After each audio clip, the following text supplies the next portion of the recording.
नमस्कार, मैं जितेंद्र चतुर्वेदी। आपसे आग्रह रहेगा कि अगर मतांतर से नहीं जुड़े हैं तो जुड़िए, वीडियो को लाइक करिए और साझा करना मत भूलिए। कहा जा रहा है कि भाजपा पहले चरण की वोटिंग से घबरा गई।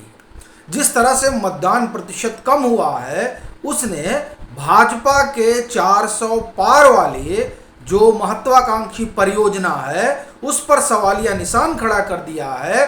यही कारण है कि प्रधानमंत्री अब इस पूरे चुनाव को ध्रुवीकरण की तरफ ले जा रहे हैं। चर्चा ये भी है कि जो सरकार विकास की बात करती रही, जो सरकार पहले चरण से पहले अपने 10 साल के कामकाज को गिनाती रही, वो अचानक जिस मोड़ पर आकर खड़ी हुई है प्रधानमंत्री की अगुवाई में, उससे इस बात का संकेत मिल रहा है कि जो पहला चरण गुजरा है उसमें 2019 जैसा प्रदर्शन भी कर पाने की स्थिति में भाजपा नहीं है। इसीलिए वो और तमाम तरह के मुद्दे तलाश रही है और उसमें जो सबसे सटीक मुद्दा है वो है ध्रुवीकरण का, और ध्रुवीकरण के रास्ते वो चलना चाहती है। इसीलिए विकास गैस चूल्हा से जो बात चली थी वो मंगल सूत्र पर आकर टिक गई है। फिर उस पर जवाबी कार्रवाई हुई, हमला हुआ और प्रियंका वाड्रा का अपना भाषण आता है जिसमें वो रेखांकित करती हैं कि दरअसल इंदिरा गांधी ने क्या किया था, अपना सोना देश के लिए कुर्बान कर दिया था। फिर उन्होंने अपनी माँ यानी सोनिया गांधी का जिक्र करते हुए कहा कि मंगल सूत्र तो उन्होंने बलिदान किया है। अब सवाल यह है कि जब वो कहती हैं कि मंगल सूत्र बलिदान किया है तो उसके बाद कई तरह की तस्वीरें आने लगती हैं और उन तस्वीरों के जरिए ये पूछने की कोशिश होती है कि क्या मंगल सूत्र पहना भी जाता था, यानी जो सोनिया गांधी और राजीव गांधी की तस्वीरें हैं उन तस्वीरों को साझा करके। असल प्रश्न ये है कि क्या वाकई में भाजपा डर गई है। अच्छा, जब ये सवाल उठता है तो लोग 2022 का विधानसभा चुनाव भी कुरेदते हैं। उस चुनाव में भी 2-3 चरण के बाद ध्रुवीकरण की आप एक तरह से कहें कि कवायद शुरू हो गई थी। तो क्या वहाँ जो कवायद शुरू हुई थी वो कवायद इसलिए क्योंकि भाजपा जान रही थी कि उसकी सीटें गिर रही हैं, इसलिए वो घबरा गई थी और वो इस तरह के जो राजनीतिक पैतरे हैं उन पैतरों का उपयोग कर रही थी। ये तमाम बातें उठने लगी हैं और दरअसल उसी पर हम लोग विस्तार से चर्चा करेंगे कि ये जो मत प्रतिशत गिरा है ये क्या वाकई में भाजपा के लिए खतरे की घंटी है और क्या इसी वजह से भाजपा अपनी पुरानी पिच पर वापस आ गई है, और क्या यह भी सही है कि संघ और संघ के जो तमाम अनुसांगिक संगठन हैं वो अब पीछे हट गए हैं।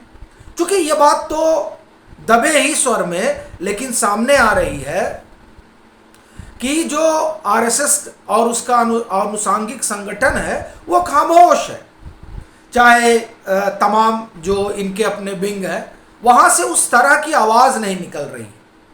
चूँकि एक दौर था, चाहे वो 14 का दौर हो चाहे 19 का दौर हो, जब ये लोग बाकायदे निकलते थे इस बात के लिए कि मतदाताओं को बाहर लाया जाए, लेकिन अब की बार मतदाता बाहर नहीं निकले।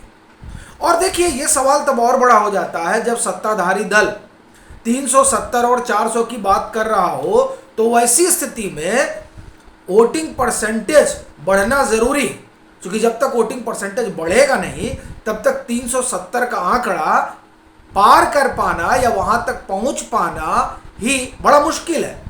क्योंकि 2019 की अगर आप वोटिंग देखें तो उस वोटिंग के बाद भाजपा को 303 मिला था।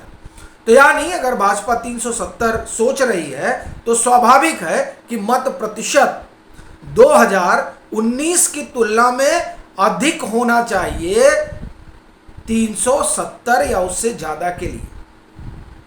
तो इन परिस्थितियों में ये सवाल बड़ा हो जाता है कि क्या वाकई में वैसा ही घट रहा है जैसा दिख रहा है या फिर कहानी कुछ और है।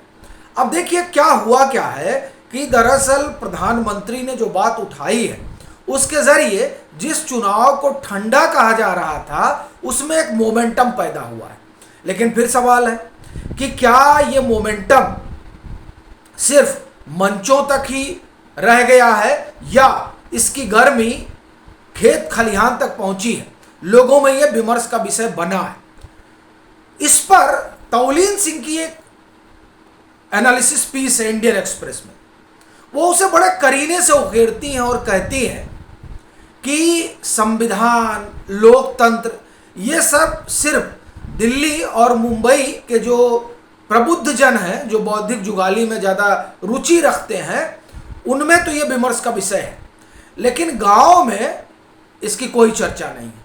लोकतंत्र जरूर खतरे में है, लेकिन वो स्टूडियो और डिबेट में, जमीन पर इस खतरे की आशंका किसी को नहीं दिखाई दे रही। वो जो एक खास फ्रेम का चश्मा लगाते हैं उनके लिए जरूर नरेंद्र मोदी तानाशाह हो गए हैं, लेकिन जो आदमी जमीन पर काम कर रहा है और खेतों में हल चला रहा है उसके लिए नरेंद्र मोदी अभी तानाशाह तो नहीं हुए।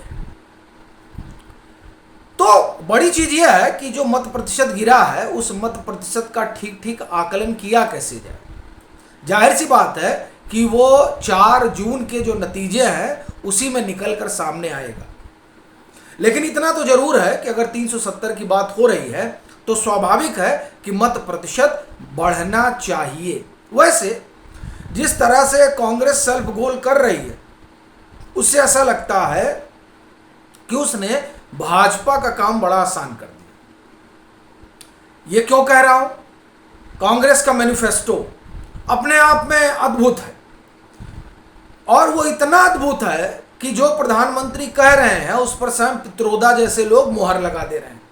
प्रधानमंत्री ने क्या कहा कि ये कह रहे हैं कि हम डिस्ट्रीब्यूट करेंगे आय जो है, तो यानी जिनके पास है उनका छीन लेंगे और सबका बांट देंगे। और बांटेंगे किनको?